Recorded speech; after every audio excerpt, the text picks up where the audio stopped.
नमस्कार. सादर करत आहोत ठाणे वार्ता. ठळक घडामोडी. महापालिका क्षेत्रात 14,399 श्री गणेश मूर्तींचे तसेच 1,147 गौरी मूर्तींचे भावपूर्ण विसर्जन निरनिराळ्या स्वीकृती केंद्रांत भाविकांनी दिल्या. 259 मूर्ती, 13 टन निर्माल्य भाविकांनी केले दान.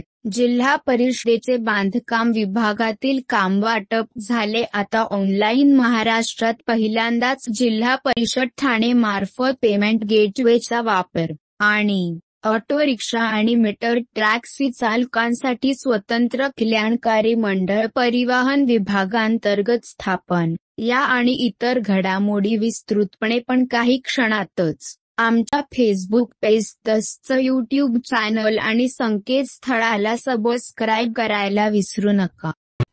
आपण पाहत आहात श्री स्थानक वाहिनी, ठाणे जिल्ह्याचं मुख्य व्यासपीठ. ठाणे वार्ता पहा श्री स्थानक वाहिनीवर. आता सकाळी 9:15 पासून रात्री 9:15 पर्यंत ठाणे वार्ता, ठाण्यातील पहिलं दृकश्राव्य माध्यम. ठाणे वार्ता आणि श्री स्थानक वाहिनीचं लाईव्ह स्ट्रीमिंग ठाणेवार्ता.com वरील लाईव्ह स्ट्रीम वर क्लिक करा आणि अगदी मोबाईलवरही ठाणे वार्ता श्री स्थानक वाहिनीचा आनंद लुटा. यासाठी आमचं ऍप डाउनलोड करा. ठाणे वार्ता पहा श्री स्थानक वाहिनीवर. आता सकाळी 9:15 पासून रात्री 9:15 पर्यंत ठाणे वार्ता, ठाण्यातील पहिलं दृकश्राव्य माध्यम. आपण पाहत आहात श्री स्थानक वाहिनी, ठाणे जिल्ह्याचं मुख्य व्यासपीठ. श्री साई गौरी विसर्जनाच्या 6व्या दिवशी ठाणे महापालिका क्षेत्रातील विसर्जन स्थळांवर एकूण 14,399 गणेश मूर्ती तसेच 1,147 गौरी मूर्ती अशा एकूण 15,546 मूर्तींचे सुव्यवस्थित नियोजनात विसर्जन संपन्न झाले. त्यात 109 सार्वजनिक मंडळाच्या गणेश मूर्तीही होत्या. पर्यावरणाभिमुख गणेशोत्सवाची परंपरा यशस्वीपणे राबविणाऱ्या ठाणे महापालिकेच्या वतीने निर्माण करण्यात आलेल्या कृत्रिम तलावांमध्ये मोठ्या प्रमाणात भाविकांनी 6 दिवसांच्या गणेश मूर्तींचे व गौरी मूर्तींचे विसर्जन केले.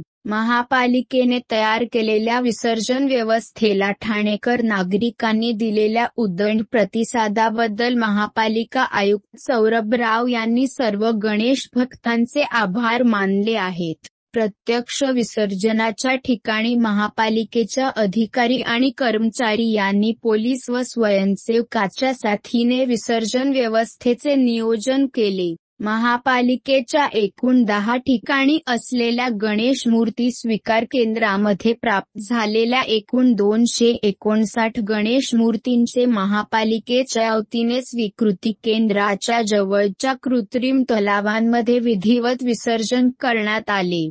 6 दिवसाच्या गणेश मूर्ती व गौरी मूर्ती विसर्जनादरम्यान सुमारे 13 टन निर्माल्य संकलित झाले आहे. या निर्माल्यावर प्रक्रिया करून त्याचे सेंद्रिय खत तयार केले जाणार आहे. 1.5 दिवसाच्या गणेश मूर्ती विसर्जनावेळी सुमारे 12 टन निर्माल्य संकलन झाले होते. ठाणे महापालिका क्षेत्रात 5व्या दिवशी 7,096 गणेश मूर्तींचे विसर्जन झाले. त्यात 58 सार्वजनिक मंडळाच्या मूर्तींचा समावेश होता. विसर्जनाची आकडेवारी 5वा दिवस. कृत्रिम तलाव 15-3,948, विसर्जन घाट 09-2,482, शेष टाकी व्यवस्था 49-581, स्वीकृती केंद्र 10-85, एकूण 7,096, सार्वजनिक गणेश मूर्ती 58. विसर्जनाची आकडेवारी 6वा दिवस. कृत्रिम तलाव 15-7,390, खाडी विसर्जन घाट 09-5,529, विशेष टाकी व्यवस्था 49-149, फिरती विसर्जन व्यवस्था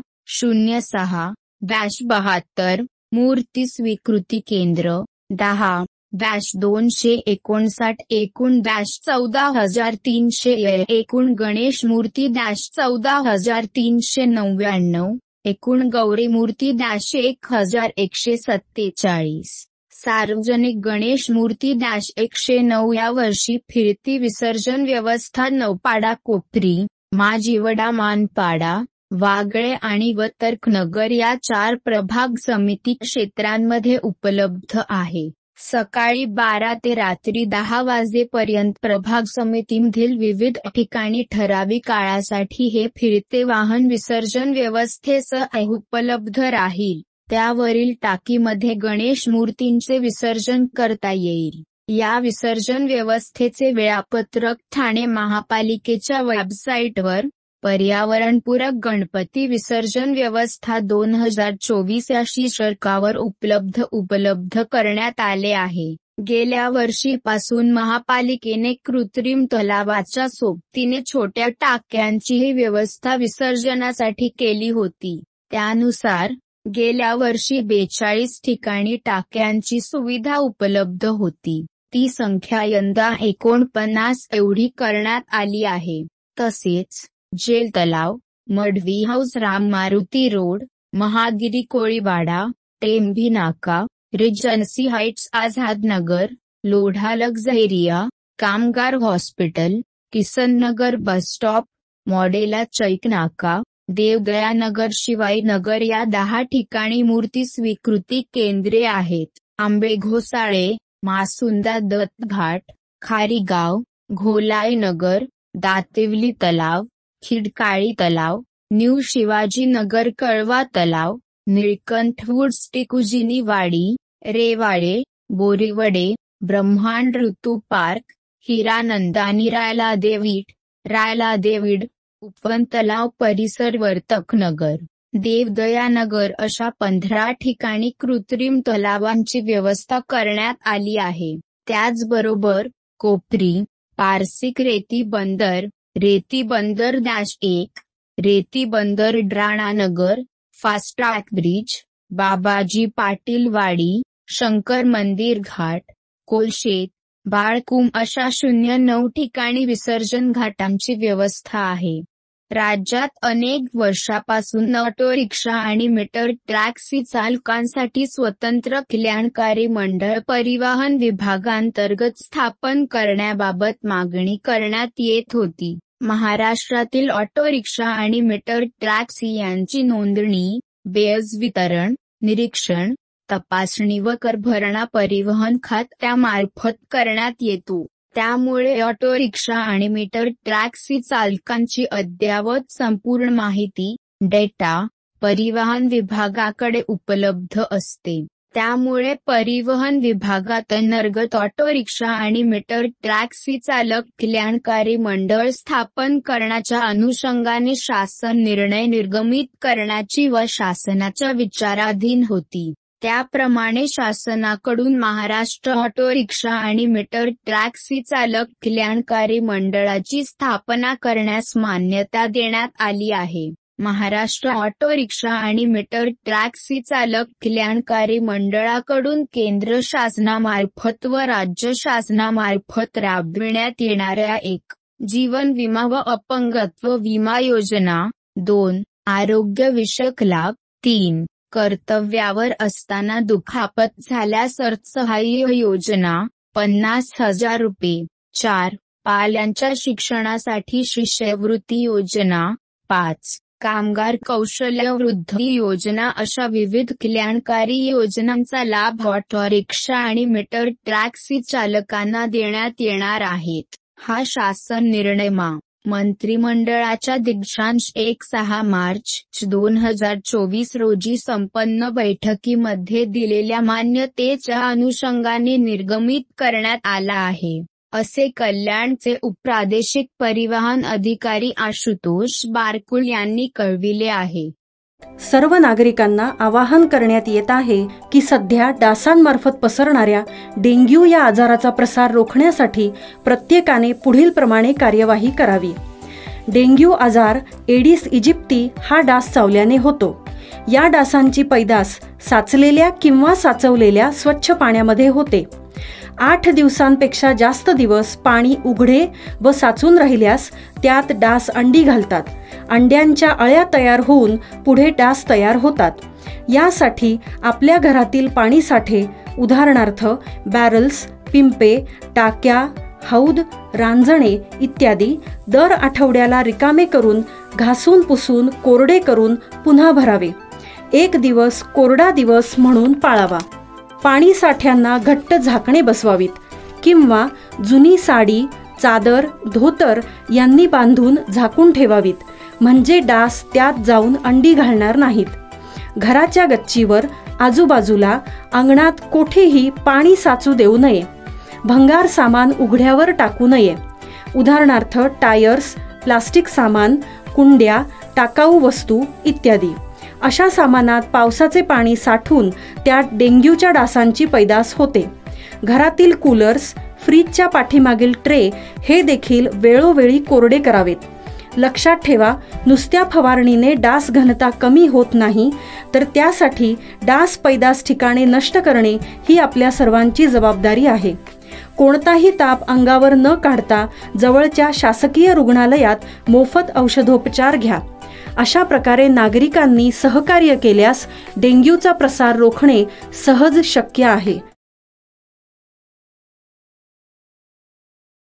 जिल्हा परिषदेमार्फत सुशिक्षित बेरोजगार अभियंता, मजूर, कामगार सहकारी संस्था यांना बांधकाम विभागातील 10 लाखाच्या आतील विकास काम विना स्पर्धा ऑनलाईन लॉटरी पद्धतीने बी.जे.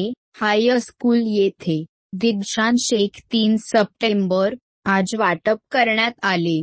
सन 2024 से 25 या वर्षातील 166 विकास कामाचे वाटप ऑनलाईन लॉटरी पद्धतीने जिल्हा परिषदेचे मुख्य कार्यकारी अधिकारी रोहन घुगे व अतिरिक्त मुख्य कार्यकारी अधिकारी डॉक्टर रुपाली सातपुते यांच्या हस्ते वितरण करण्यात आले. यावेळी जिल्हा परिषद अंतर्गत ग्रामीण भागाचा विकास करण्यासाठी तंत्रज्ञानाची जोड घेऊन आज विकास कामाचे लॉटरी पद्धतीने वाटप करण्यात आले. यामार्फत काम वाटप आणि आर्थिक व्यवहार पारदर्शकपणे करण्याच्या उद्देशाने कामकाज करण्यात आले आहे. पुढील काम वाटप नियोजन ऑनलाईन लॉटरी पद्धतीने फेसबुक, यूट्यूब, दूरदृश्य प्रणालीद्वारे देखील लाईव्ह करण्यात येईल.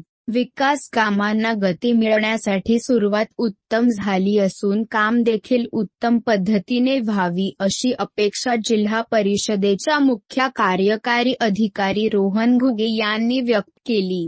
मुख्य कार्यकारी अधिकारी रोहन घुगे यांच्या मार्गदर्शनाखाली जिल्ह्यातील विकास कामाचे वाटप ऑनलाईन लॉटरी पद्धतीने करण्यासाठी प्रयत्न करण्यात आले असून काम वाटप, वेळेची बचत, पारदर्शकता आणण्यासाठी मोलाचं आहे. काम वाटप ऑनलाईन पद्धतीने राबवणारी महाराष्ट्रातील 7वी जिल्हा परिषद असून पेमेंट गेटवे वापर करणारी महाराष्ट्रातील पहिली जिल्हा परिषद ठाणे आहे. यापूर्वी ही प्रक्रिया ऑफलाईन पद्धतीने कामाच्या चिठ्ठ्या काढून लॉटरी पद्धतीने राबविण्यात येत होती. कामांचे विभाजन योग्य पद्धतीने करण्यासाठी तंत्रज्ञानाच्या माध्यमातून 1 कोटी रकमेची काम ठेकेदाराने पूर्ण केल्यानंतर पुढील काम नवीन ठेकेदारास देण्यात येणार आहे. या संकेतस्थळावर विकास काम प्राप्त करण्यासाठी 866 ऑनलाईन अर्ज प्राप्त झाले होते. पूर्वीची ऑफलाईन प्रक्रिया राबविताना कागदपत्रांचा वापर जास्त प्रमाणात होत होता, तसेच जमा झालेली रक्कम चलनाद्वारे बकेत भरावी लागत होती. आता ऑनलाईन पद्धतीने करण्यात येणारे काम वाटप प्रक्रियेत स्टेशनरीचा खर्च मोठ्या प्रमाणात वाचणार असून निविदा रक्कमेचा भरणा हा संबंधित सुशिक्षित बेरोजगार अभियंता, मजूर, कामगार सहकारी संस्था यांच्या बँक खात्यातून ऑनलाईन पद्धतीने जिल्हा परिषदेच्या बँक खात्यात जमा होणार आहे. तसेच ऑनलाईन सॉफ्टवेअरद्वारे विकास कामांचे वाटप झाले असून कामकाज वेगवान, तंत्रज्ञानयुक्त व पारदर्शक होणार आहे. यामुळे खऱ्या अर्थाने ठाणे जिल्हा परिषद हायटेक झालेली आहे अशी माहिती कार्यकारी अभियंता, बांधकाम, संदीप चव्हाण यांनी दिली.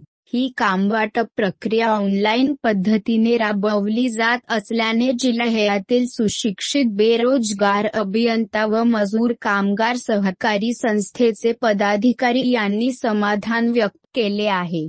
काँग्रेस नेते राहुल गांधी यांनी अमेरिकेत आरक्षणासंदर्भात केलेल्या वक्तव्याविरोधात राज्यात भाजप आक्रमक झाली होती. भाजप पाठोपाठ आता शिवसेना शिंदे गट देखील आक्रमक झाल्याचे पाहायला मिळाले. ठाण्यात शिवसेना शिंदे गटाच्या वतीने कोटनाका येथील डॉक्टर बाबासाहेब आंबेडकर यांच्या पुतळ्याजवळ राहुल गांधी यांच्या निषेधार्थ आंदोलन करण्यात आले. अहो, आपण आपलं घर स्वच्छ, सुंदर, नेटनेटकं ठेवतो ना, मग आपण आपल्या शहराच्या बाबतीत उदासीन का? आपलं शहर स्वच्छ, सुंदर आणि नेटनेटकं ठेवणं ही आपली जबाबदारी आहे, हो ना? मग उचला फोन आणि विना परवाना होर्डिंग्स, बॅनर्स कुठे दिसले तर 1800-222-108 या टोल फ्री क्रमांकावर कळवा किंवा 75069464155 या भ्रमणध्वनीद्वारे आपली तक्रार नोंदवा किंवा महापालिकेने तयार केलेल्या स्टार ग्रेड ॲप्लिकेशनद्वारे आपली तक्रार नोंदवा. त्याची दखल त्वरित घेतली जाईल. लक्षात घ्या, आपला छोटासा सहभाग आपलं शहर स्वच्छ, सुंदर आणि नेटनेटकं बनवू शकतो. जसं आपलं घर तसं आपलं ठाणे शहर. यावेळी काँग्रेस नेते राहुल गांधी यांच्या प्रतिकात्मक पुतळ्याला जोडे मारून निषेध नोंदवण्यात आला आहे. यावेळी शिवसेना शिंदे गटाच्या कार्यकर्त्यांकडून जोरदार घोषणाबाजी करण्यात आली. आपण आपले कार्यक्रम अथवा बातम्या आम्हाला ठाणेवार्ता@gmail.com या आमच्या ईमेलवर कळवू शकता. ठळक घडामोडी शेवटी पुन्हा एकदा. महापालिका क्षेत्रात 14,399 श्री गणेश मूर्तींचे तसेच 1,147 गौरी मूर्तींचे भावपूर्ण विसर्जन निरनिराळ्या स्वीकृती केंद्रांत भाविकांनी दिल्या. 259 मूर्ती, 13 टन निर्माल्य भाविकांनी केले दान. जिल्हा परिषदेचे बांधकाम विभागातील कामवाटप झाले आता ऑनलाईन. महाराष्ट्रात पहिल्यांदाच जिल्हा परिषद ठाणे मार्फत पेमेंट गेटवेचा वापर आणि ऑटो रिक्षा आणि मीटर टॅक्सी चालकांसाठी स्वतंत्र कल्याणकारी मंडळ परिवहन विभागांतर्गत स्थापन. या होत्या ठाणे वार्ता. आपली एखादी बातमी बघायची राहून गेल्यास आपण आमच्या ठाणेवार्ता.in या संकेतस्थळाला किंवा फेसबुक पेज तसंच यूट्यूबचे चॅनेलला अवश्य भेट द्या. तर मग पुन्हा भेटू पुढील बातमीपत्रात फक्त श्रीस्थानक वाहिनीवर. धन्यवाद.